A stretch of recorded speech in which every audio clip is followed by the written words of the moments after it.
Alright guys, I guess we gotta talk about Variant 8 and these bosses and what's going on with them. So, first off, we've got this red, I guess it's Deadpooloid, and I think the biggest problem on this one here, now it has life cycle, and I think there's some weird interactions because it basically is treated kind of like Nick Fury, where anytime you fight this red, like the skill Deadpooloid, when you take him down to zero, he's going to recover back to full and then slowly trickle down again, very similar to Nick Fury's life model decoy. The weird interaction here with life cycle at the end of the fight. I know I had done this one time where I did it with Domino and he like shot right back up to full, came back down, and then I did like one parry heavy and then into like a special two. And I don't know if it was because it was unlucky, it took him down right away. Here we're gonna get to the end of the fight and we're gonna have to continuously hit into him. He's gonna keep healing, healing, healing. I think if you hit in, I think at one point I hit into his block when the life cycle is down, and that takes him out because the damage over time's not doing anything for it. So it's a very weird interaction here, and definitely will take you by surprise if you're not prepared for it. Other than that, it's not such a bad fight. But again, something is definitely off with the way the interactions are going. But also, he's got you got to get used to all of the new Deadpooloid special attacks. But other than that, it's not terrible. Now, we can also discuss, I guess you can comment below, there's a lot of talk about whether or not, like Variant 8, for example, is quote unquote endgame content. And I think that, from my perspective, endgame content can be two things. It can either be for the most skilled players, or a combination of the most skilled players, and number two is deepest rosters. And sometimes it's a combination of the two. You can be the most skilled player in the world, but if you don't have, all your mercenary champs ranked up, then there's not much you can do when 95% of your attack is not going to count unless you're a mercenary champion. So I think the way that people describe endgame content is also difficult. I know that later on we're going to have to deal with some specific masteries, and I've heard people joke about they'd rather do Abyss than Variant 8, but to get through some spots in Abyss, you also need the spare masteries. So it is a little crazy. Here, this also this Deadpool X-Force is also bugged. His node is supposed to be that he shouldn't be able to throw any specials, but instead the special 3 is active. I did show you there is a node. I didn't do it for this particular one, but there is a node where on your specials or heavies you can reduce power. So you can combine that with someone so that when you throw a special, it takes away his power. And that's probably one of the best options here. And you combine that with Heimdall, and it gives you a chance to, eat a special 3 and then still attack back in. And in this case, I know there is a way to do this with Nebula. There's a way that if you have a highly ranked Nebula and you go ahead and you can get to, you can parry and then drop a special 2 and get a whole bunch of shocks on them. Or again, if you combine Nebula, like a highly ranked Nebula, with that power drain crossfight that you can get from that Deadpooloid, then you can continuously attack back in, drop specials, and keep reducing his power with that.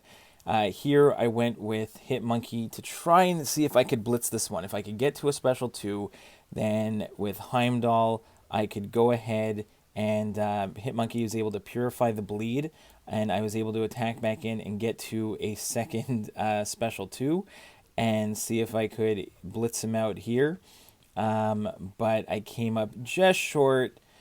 It didn't quite take him out, and then we had to go back in with Nebula. So there's a couple kind of niche options here to go in. And, again, back to the discussion on endgame content. If you go back to most of the variants, each one of them has issues where it doesn't necessarily take your skill out of it, or reward you on skill as much as it rewards you on your roster.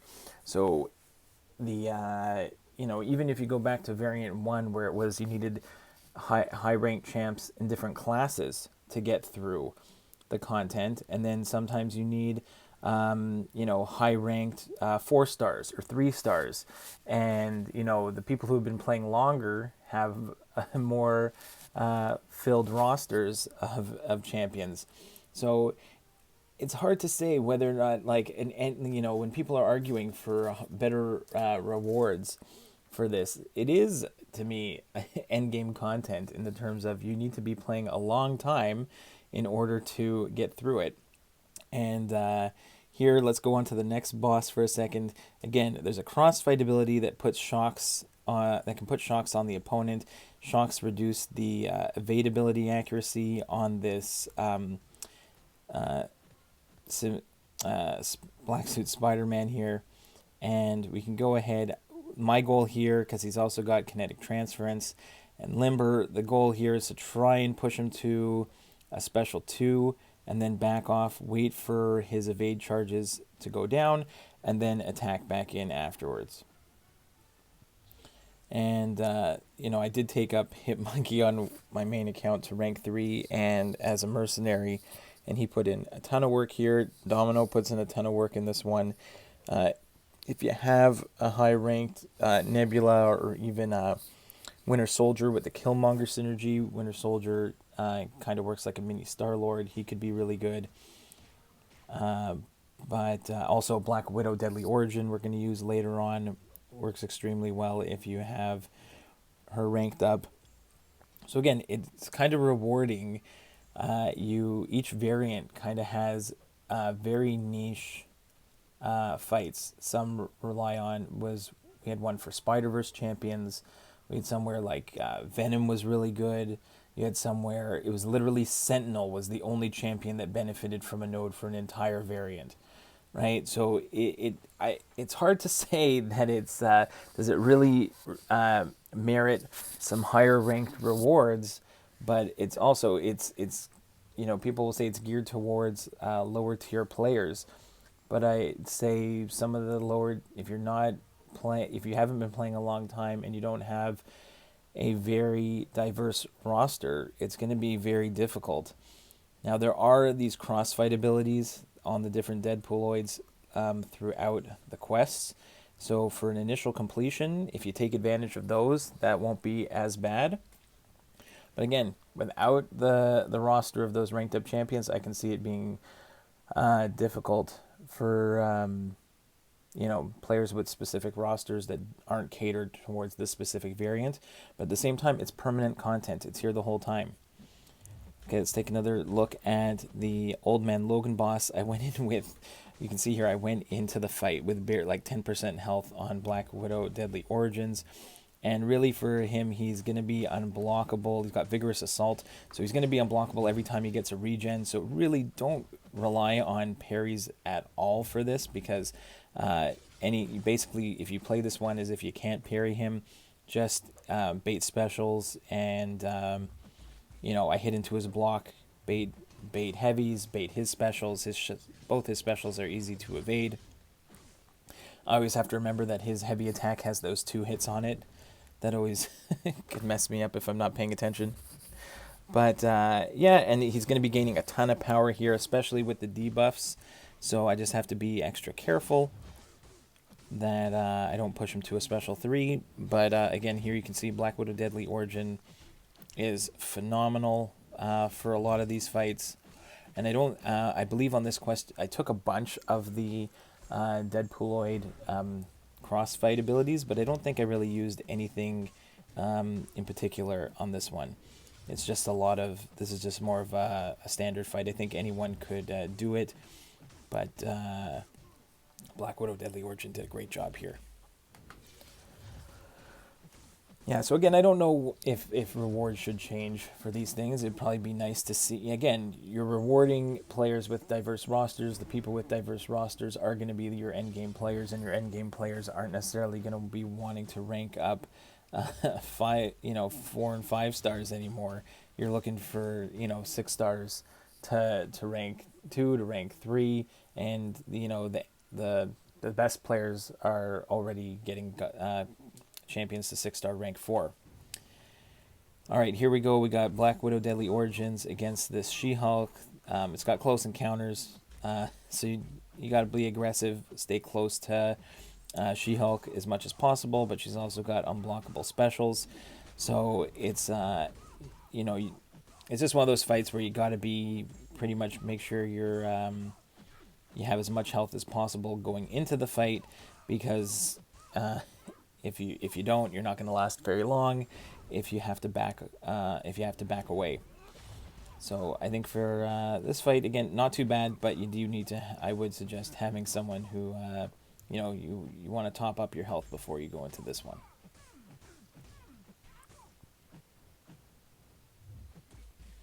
And like I was saying, it's permanent content. It's going to be here forever.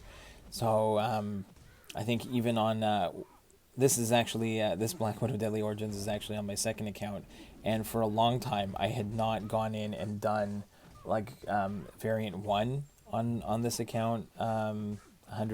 It took me a long time before I had a roster ranked up enough to go and feel confident that I could go in without wasting a ton of items to get that done. And I think that might be the same thing here, depending on some specific paths. If I'm just going to be wasting items, then it might not be, then I'll go ahead, maybe I'll save up some revives and then go use them here if I'm not using them anywhere else. But again, it's permanent content, so I definitely wouldn't be rushing in here if you don't have the roster to do it. Lastly, we've got this Venom Pool boss. There's only a handful of ways that you can get this thing done. He's going to be healing like crazy, and the options are to outdamage him or reverse his healing. If you have the Despair Mastery, then he's shrugging off all your debuffs. So the method that I'm going to use here is a method that's been going around. Apocalypse can't have his debuffs shrugged off of him. Combine that with Mr. Fantastic's 3 debuffs from his pre-fight. Then I'm going to go ahead, drop a special 1, drop a special 2, get 4 more debuffs, just parry heavy the entire time, keep all those debuffs up, and reverse his healing. The other thing you only want to bait his, you only want to counter after his special 1. You don't want to counter him after his special 2, or he'll get a power gain and the fight is over. The other way to do it is if you go in with a Sabretooth. If you either ramp up Sabretooth to out damage him, and you have like a Killmonger synergy to that'll keep the debuffs on him. You combine that with a poison. There's a poison Deadpooloid at the beginning of the fight, at the beginning of the map, that will put poisons on, so you can combine that together to take him down. You can use Venom Pool himself. If you have a very long fight, eventually you can take away all of, you can start eating away at the Venom Pool's buffs, get a bunch of Furies, and you can outdamage him. And I've also seen with Domino that if you get lucky, if you have a long enough fight and you drop a special 3, you can get a big enough crit bleed that will take him out. This seems like this APOC method seems like it's straightforward, but again, one slip up and you and the fight is over and you have to redo the whole path again. So it's basically like a one and done shot, because you're going to lose out on those Mr. Fantastic pre-fights. I hear that this fight might be getting a nerf. It is not the greatest, and I don't know if I'm going to be going in to finish this 100% anytime soon, but I hope that this boss fight helps. Feel free to have a discussion in the comments at how you think this content is going, but I hope it helped, and we'll see you in the next one, guys.